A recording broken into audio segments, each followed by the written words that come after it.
The ball is now in the court of the House of Representatives and we understand merong dalawang inihain na po na panukalang batas dyan. Kayo sa TUCP, 150 pesos po a day yung inyo pong panukala. 750 pesos a day ang hinihingi po ng across the board ng Makabayan Bloc. So, ano po ba? Iko-consolidate po ba ang dalawang bills na yan as proposed? Ano po ba ang napag-usapan na po so far dyan po sa mababang kapulungan? Sir Carlo.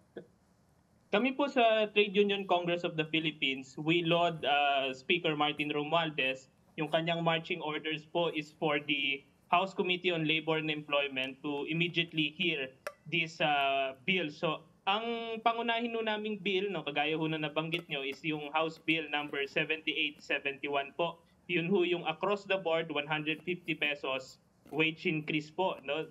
Yun ho ay final pa ho noong April 2023 po. Ngayon ho, dun ho sa tanong niyo ho, no, kasama ho yung 750 pesos. Kung maalala ho natin, yung House Committee on Labor po, chaired by Congressman Nograles, Fidel Nograles, ay nag-hearing na po yan about the 750 na living wage at yung national minimum wage proposals. Yung hindi pa ho na-hearing talaga ay yung 150 pesos across the board increase. Ito nga ho, yung kagaya ho, dahil nauna na ho yung Senate na nagpasa, ito ho yung magiging counterpart bill ho ng Senate Bill 2534 na originally ho 2002 ni Senate President Zubiri, kasi originally ho 150 pesos across the board din po yon. So kami ho sa TUCP through Deputy Speaker Raymond Mendoza, siya po yung nag-file at siya ho rin ho yung author ng counterpart bill na House Bill 7871 po. Now 150. Okay. So, apparently, no, well, obviously may disparity. 100 sa Senado, 150 kay sa inyo. Pero marami po talagang tumututol, lalo na po yung mga Employers Confederation, yung Filipino-Chinese Chamber of Commerce. Kasi nga sabi nila, mentioned earlier ni Ali, magkakaroon ng wage distortion. Tapos aside from that, tataas po ang presyo ng mga bilihin na imbis na po makatulong sa mga manggagawa, tataas po ang inflation dahil nga po ipapasa rin po yan sa ating mga consumers. And then aside from that, only parang 5% or 5 million po will benefit from this as opposed to the over 40 million na manggagaling sa SMEs. Ano po ang niyo po dyan? Ano po ang reaksyon ninyo dito sa mga tumututol? Kayo ba ipupursigi ninyo na kailangan po talaga lahat po ng minimum wage workers ay magtataas po ng kanilang sahod? Opo, linawin ko lang din ho ulit. Yung Senate bill po na pumasa ho sa Senado, ito ho ay increase sa daily minimum wage. So ang magbe-benefit ho dito ay nasa around 4.2 million ho na minimum wage earner.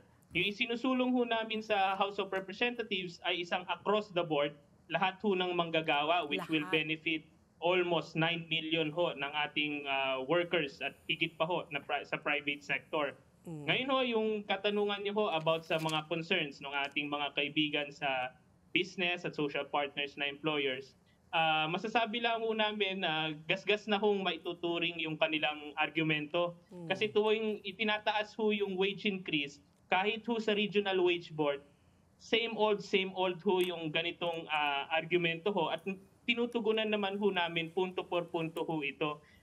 Kung gayon, no, yung una ho nilang punto is that wage hikes will be inflationary ho.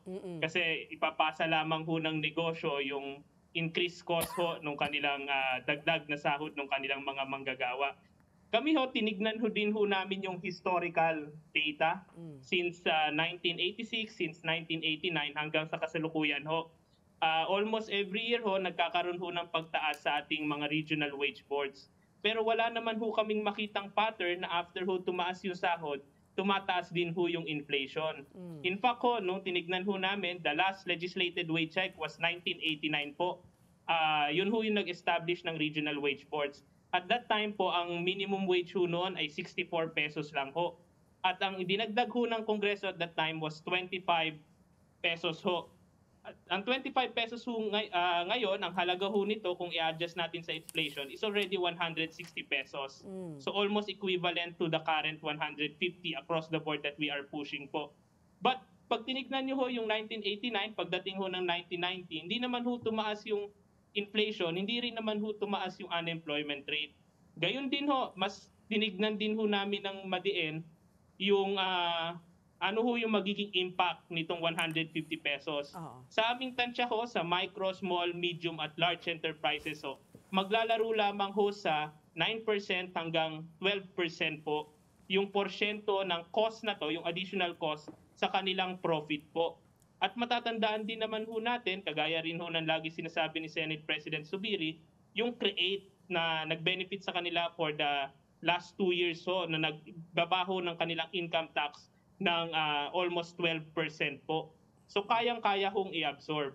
Gayunpaman din po, naunawaan ho namin yung concerns kung kaya't sa House Bill 7871 po ni Deputy Speaker Mendoza, nilagay din ho namin doon upang mapag-aralan din ho yung potensyal ng isang wage subsidy para ho dun sa ating maliliit, lalo ho yung hindi talaga kayang ibigay ho yung wage increase.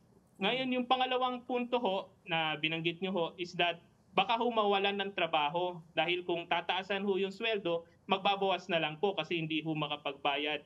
Tinignan din ho namin lahat ng kasaysayan at pati ho pag-aaral. In fact ho, sa abroad ho, 2021 ho, may tatlong ekonomista ho na nanalo ho ng Nobel Peace Prize sapagkat napakita ho nila na hindi ho otomatiko na nagtaas ang wage ng sahod ho ay nagkakabawasan ho sa trabaho. In fact ho, alam din ho natin na pag tinaas ho natin yung sahod, ma-increase ho natin yung productivity ng ating mga manggagawa ho, sila ho ay bibili sa ating mga negosyo, iikot lamang ho yung ating pera, ito ho yung magpa-pump prime ng economy. Doon ho sa pangatlo, ito ho yung huling punto na laging binabanggit dahil mas malaki ho yung tinatawag ho nating informal sector. Nag-agree ho kami na napakalaki talaga ho ng informal sector. That's almost 3 times or 4 times the private formal sector. Ngunit, unawain ho natin na kapag tinaas ho natin yung sahod nung nasa privado formal na sektor ho, saan din ho bibili itong mga mas maraming pera ho na hawak ho ng ating mga private sector workers, lalo ho ng ating mga minimum wage earners. Ginagastos din ho nila ito sa basic needs na karamihan, na kadalasan ho, ay binibili ho nila mula sa informal sector. At pangalawa ho, yung pamantayan ho natin, yung statutory minimum wage, yung itinakda ho natin minimum wage at kung itinaas ho natin ito ng 150 pesos, ito ho yung titignan ng ating mga manggagawa sa informal na sektor kung ano ho yung magiging socially acceptable pay. Kasi ito ho yung minimum wage, ito ho yung guideline, ito ho yung pamantayan, which we assert that should cover all workers ho sa atin. Let's get together, Sunday 25, Sunday 25.